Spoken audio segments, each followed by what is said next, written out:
Yun, what's up ulit sa inyo guys. At yun, nakapag-delete ng konting video. So, nakapag-video na ulit ako. Kasi full storage na kailangan ng i-delete para makapag-video ulit ng bago.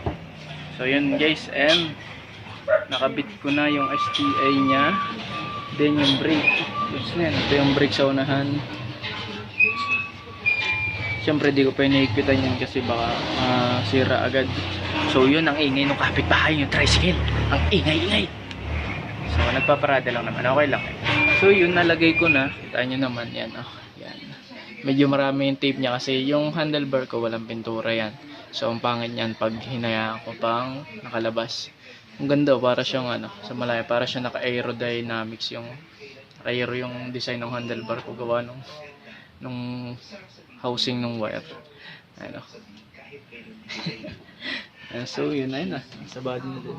Ito, nahirapan ako medyo dyan ilagay ito kasi pinutol ko yung wire. Then may bakal pa yung wire sa loob. At yun, nahirapan ako ng konti. Part yan ng buhay. Para mas maging better, kailangan mong mahirapan. Yan. Parang sa pagbibuild lang ng bike, hindi yung mabubuo ng biglaan. Mahirap, magastos, pero pag natapos mo, magiging worth it yan. Lalo na pag may purpose. So yun guys, yun lamang sa ngayon. Then upload ko na to this day.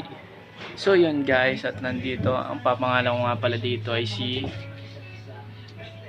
suggest kayo ng men ko anong magandang pangalan dito. Anong magandang pangalan sa bike ko na, kasi may bike na ako, si Pinkie Pie, yung kulay pink. Syempre Pinkie Pie nga. So yun guys, baka mag-full storage na ulit ako, saka yun muna sa ngayon. Babush.